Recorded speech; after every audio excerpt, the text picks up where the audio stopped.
Go. Hey everybody, my fellow woodworkers.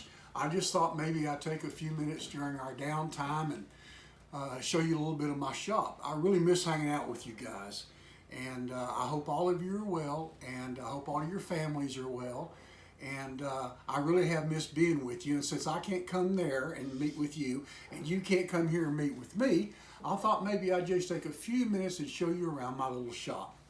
Now, I know we've talked a lot about techniques and different things that we're doing, but I thought you might get a kick out of seeing how I every day process wood and make things.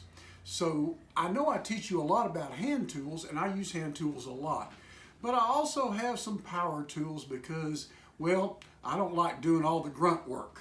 Back in the 18th century, early American history, if you worked in a woodworking shop and you were not a journeyman, you would actually have to go out, and your whole day was spent doing nothing but making boards narrower with a hand plane like this. However, I don't like to do this. So let me show you a few of my power tools. Now, this is my jointer, and the idea of a jointer is to make two parallel surfaces. We've talked about how important it is to be square.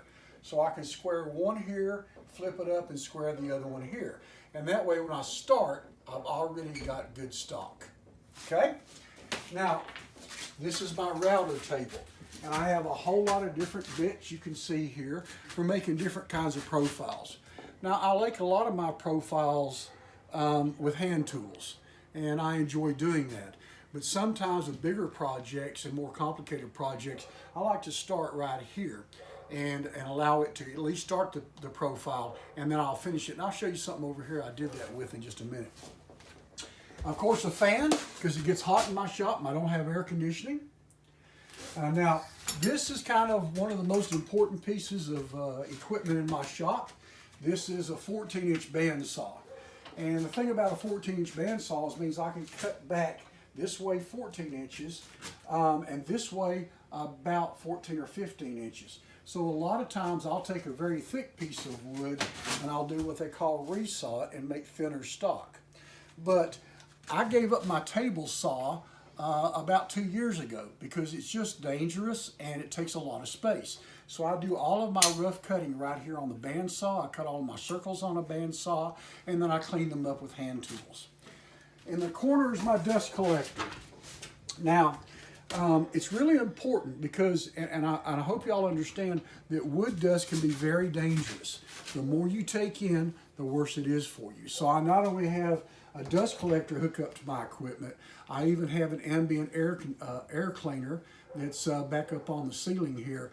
And the idea behind that is that as just the finer particles of dust get in the air, it captures those and goes through a filter and then cleans those up for me. So you can see I need to change the filter in it now because I've been doing a lot of work down here. But and I use a lot of LED lighting in here. That's why it's fairly bright. Now this is my planer. So if I start out with a lot of rough lumber. In fact, if you look up here, you'll see I have a lot of lumber storage up here. I have some ash, I have some cherry. You might like this one. This is called zebra wood. And then this is sapelli. This is from South America. I don't use a lot of exotic woods or woods from another country. I try to use as much as I can from the United States. And wherever I buy my wood from, I make sure they're sustainable. In other words, if they cut down an oak, they plant an oak. If they cut down a maple, they plant a maple. So we're not just deforesting, but we're making sure that we're making it sustainable for long term. So this will actually get it about to where I want it at in thickness, and then I'll finish that with hand planes. Over here you'll see my clamps. Remember, I brought these many times, but remember I've told you the one thing a woodworker can't have too much of is clamps. You can have too much wood, but you can't have too many clamps. So, and I can get some more. I've got some hidden back there behind. I've got clamps all over the place. But the heart of my shop is right here. This is my workbench. So my workbench is about 7 feet long and 2 feet wide. It has a front vise on it, and also what we call dog holes So if I have a piece that I need to hold down, I can hold it down with this. I can smack it so it'll stay tight and it won't move around on me. So as you can see on my workbench right now, I have 2 projects. I have several more projects in the shop, but I only have 2 projects right now on the bench. This one's going to be a book stand, so I'm working on that. This is an old table, about 100 years old, and the top, if you look over here, you can see the original top was in pieces. So what I did is I created a new top for it with basically the same edge profile as that, and I'll put it all back together and stain it, and it'll go to a customer in the next couple of weeks. But my hand tools are the center of what I do. So for my clamps, I have a couple of hatchets here that are used for green woodworking. I have a brace. Here I have saws. Now you all know I love saws. You already saw one on my workbench, but I've got different saws. These are for dovetails. These are for cross cutting. And I have a panel saw here. I have 4 other saws you can't see right now that are put away. But this is the heart right here in the way of my tool chest. So you'll notice there's a lot of hand planes here. There's some hand planes in the middle. You'll also see there's some chisels back here and screwdrivers. And then this is my other bench. Now this is what I call, this is my joinery bench. Some people would call it a Moxon bench.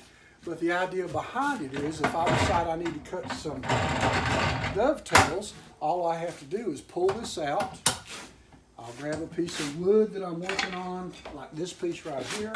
I'll put it in, I can tighten it up right here, and it's at the right height. If I want to cut some dovetails, all I have to do is get set and start to cut.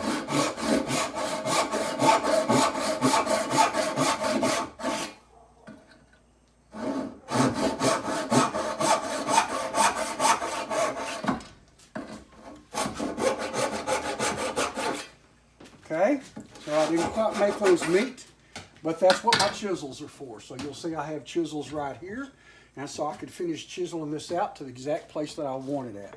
But it's nice having this here and having all of my mark out tools. These are my marking tools. I have squares. I have everything I need right here so I can lay everything out and then go ahead and work on it and cut out my joints.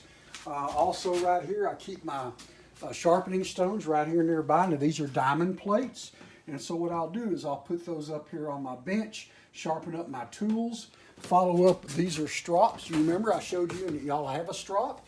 Remember the idea behind this is it gets it just a little bit more polished, which means it'll be a little bit sharper.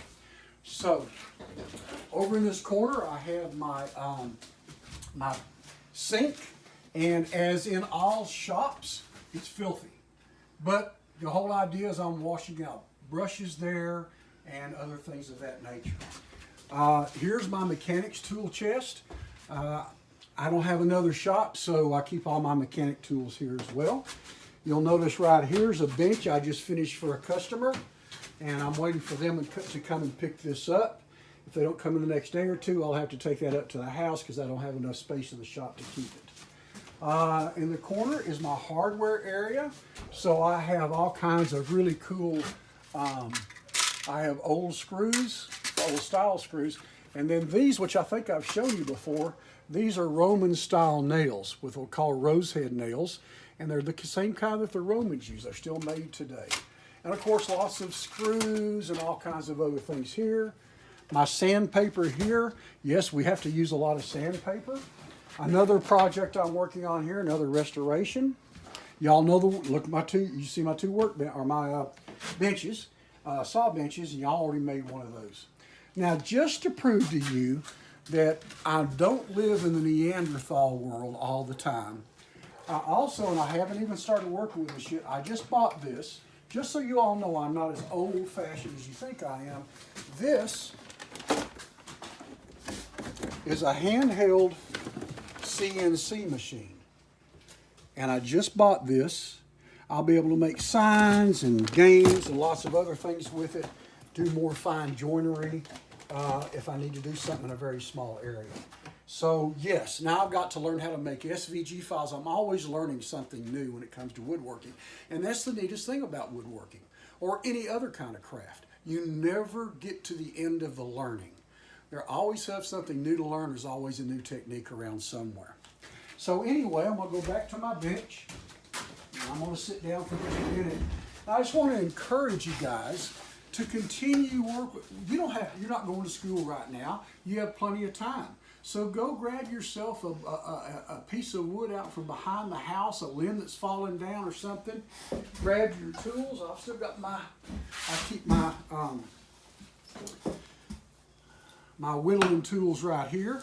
So get your tools out, got my strop, and go get you a piece of wood and carve a bear or a bird or a dog or a frog or whatever else you want to. Make a cross, whatever you think would be good. But it's nice to just work with your hands and just to kind of let your mind focus on that rather than all the other things that's happening around the world right now. Now, I know your parents are taking really good care of you, and I know that you all are staying healthy. I look forward to seeing you real soon, and I might do another one of these if y'all want me to, where I'll actually maybe work on a little project, and you can learn how I make some stuff. But I have just missed you guys so much. You just don't know how much I've missed you, and I look forward to seeing you again. And you all take really good care of yourselves, and I promise you we'll see each other soon. God bless. Thank you.